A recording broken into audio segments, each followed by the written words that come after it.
Hey, Ron Coddington here from Military Images Magazine.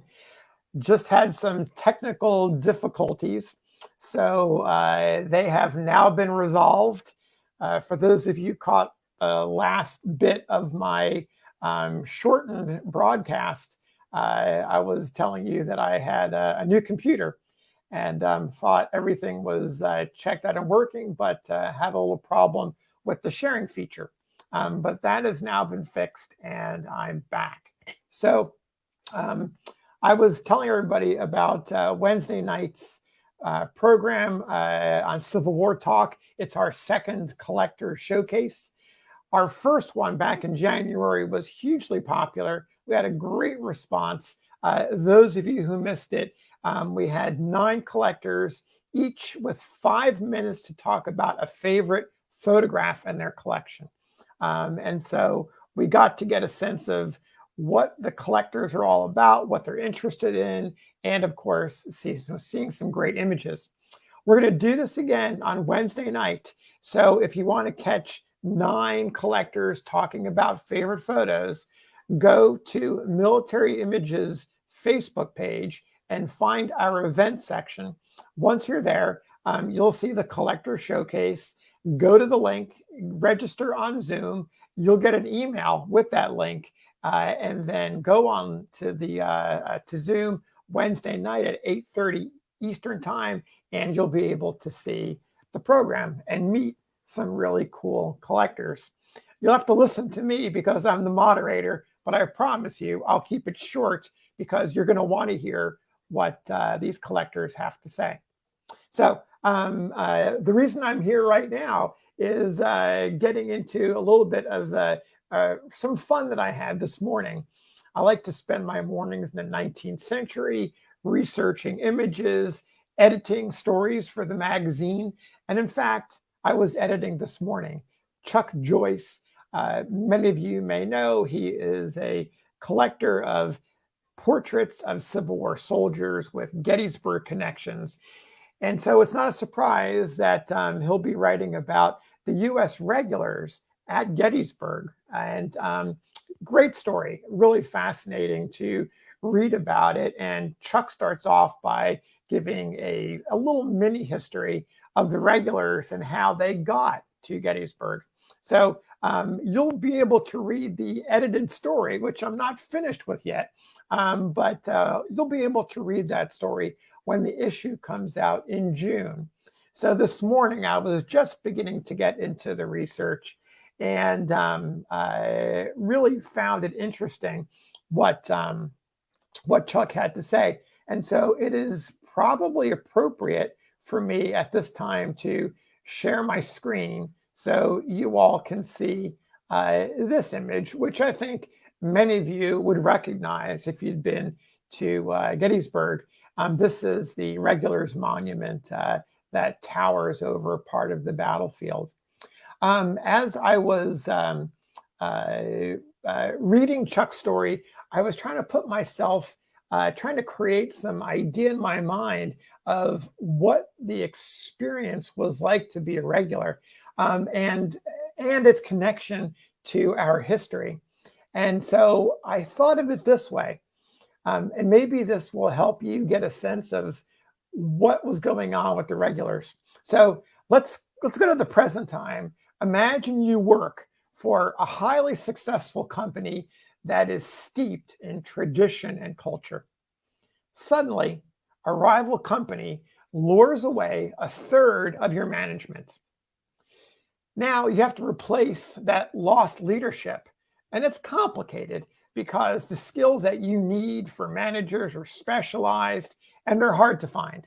You have no choice but to turn to inexperienced, untrained individuals to help.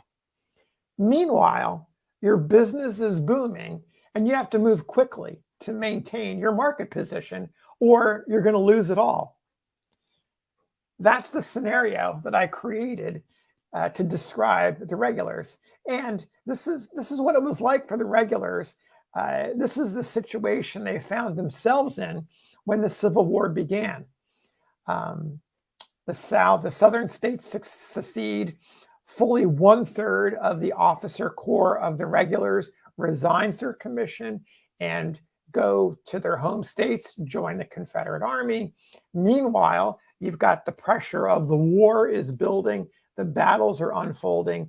You're unprepared because you don't have your leadership in place, and you have to go about finding replacements. And so you turn to the ranks of volunteers and untrained officers or regulars that have had little training, perhaps recent West Point grads.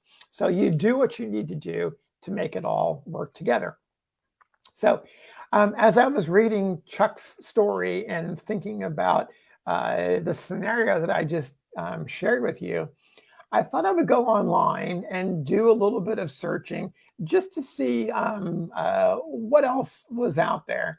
And I came to one of the first things I found was this story that appears in a publication. I think it's called the American Journal. I forget the name of it at the moment, but the author, the name of it is "The Regulars in the Civil War," and the author is Rufus Fairchild Zogbaum. And my first thought was, are you kidding me? Is this the R.F. Zogbaum? I know some of you are going to think, who in the heck is R.F. Zogbaum? But Zogbaum is sort of a friend of mine. At least I think of him as his artwork is a friend of mine. Rufus Zogbaum, he was born in 1849, and so he was 12 years old when the Civil War began. And he goes on to a fascinating career, best known as an illustrator, but he's also a writer. I'd never really encountered his writing before, but man, do I know his illustrations. If you've seen Harper's Weekly in the 1880s, the 1890s, and other publications, I know you have seen Zogbaum's work. Something about Zogbaum that really grabs my attention is that he's the kind of artist that went for those really unique moments, like this one here. It is an officer who apparently is falling from his horse. There's a story inside about it. And the title, and keep in mind, this is the cover of Harper's Weekly from, let me see, 1894. So the veterans are now probably in their mid-50s. Maybe some of you watching tonight are about that age. So the war has been over for almost 30 years. You're a member of the Grand Army of the Republic or the Confederate veterans, and you're reminiscing about those days in the Army, the good, the bad, and the ugly. And so here's Zogbaum going in and creating this illustration. And the title of it, you might be able to see this at the bottom, is simply Down, D-O-W-N. So Zogbaum has this great way of capturing these interesting moments. Another one here, a soldier, it appears to be a sergeant, judging from his chevrons, is shooting what I assume was his favorite mount, his favorite horse. Zogbaum was not only an illustrator of the Civil War period, he was all over military history. So here is one of Napoleon at Waterloo, and you can see how he's captured the horsemen in the front. You have Napoleon off in the mid-distance, the soldiers marching off into the background. Just a great image. Back to the Civil War, I believe this one is in Minnesota, maybe in the State House. Soldiers on a charge, a wonderful painting, which proves that he's not only an illustrator, he's capable of being a fine artist. And of course, we have a portrait of Zogbaum right here. It appears that he is in his studio. You've got some artworks in progress. And interestingly, to me, if you look over to the left, you'll see a plumed helmet on top of a bench. There is what appears to be a cavalry saber, the stars and stripes hanging on a pole.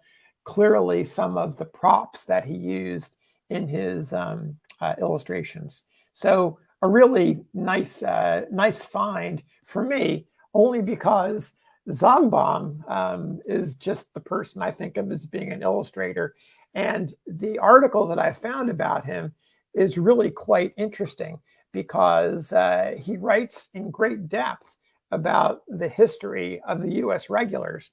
It's not a terribly long article, but it clearly reveals that he understood the military, and this was really important to him because if he was going to be an effective illustrator, he was going to be able to have to research his subjects and understand the time period. And if you look at Zogbaum's arts, you will see the attention to detail is such that only someone who is an educated student of the Civil War or military history is going to be able to get to. So the realism that you find in Zogbaum's illustrations goes directly to his powers of research. And so in this story of the regulars, he captures a moment, not in an illustration, but in text, where he tries to connect the regulars of the Civil War period to the origins of the country and the military traditions that came as a result of the revolution. And he writes this keeping in mind we are in the early part of the Civil War. The regulars are about 14,000 strong, which is sort of a drop in the bucket any way you want to think about it. You've got what amounts to 14 regiments that are strewn out from the East Coast all the way to the West Coast, manning various garrisons and forts across the country. 14,000 soldiers is just scraping the surface of what was needed.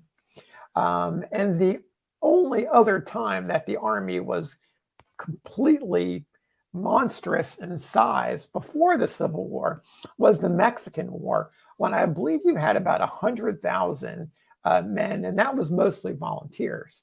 So you had a hiatus there between the Mexican War and the Civil War. So your 14,000 regulars during the Civil War in the beginning are quite small. And Zogbaum knows this, and he talks about it, and he makes that Revolutionary War connection. And I'm going to read to you this paragraph. It's not long, but it will give you a sense of where Zogbaum is coming from when he's thinking about the history of the regulars.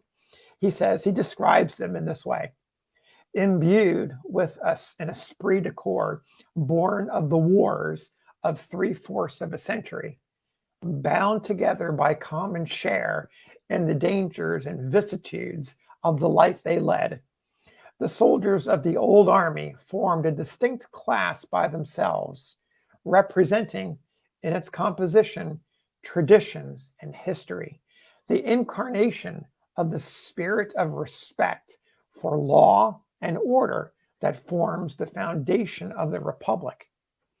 Proud and self-reliant, they knew no other life but which duty called them on to live, and to them the flag they bore was the emblem of the honor of the country. That's Rufus Fairchild Zogbaum writing about the regulars at the time of the Civil War. I would have loved to seen the drawing or the painting that he might have done based on that paragraph. If you get a chance, well, you know what? I'll post it. I'll post it here in the comments section so you can read it. I'll post a link to the article. You have to be a member of JSTOR.org to see it. If you're a member, you can get right into it. But it might be worth checking out if you're interested in a good reference from that period in time about the regulars 75 years after the Revolution at the start of the Civil War.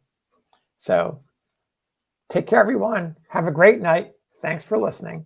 And we'll be back with more videos. Take care. Bye.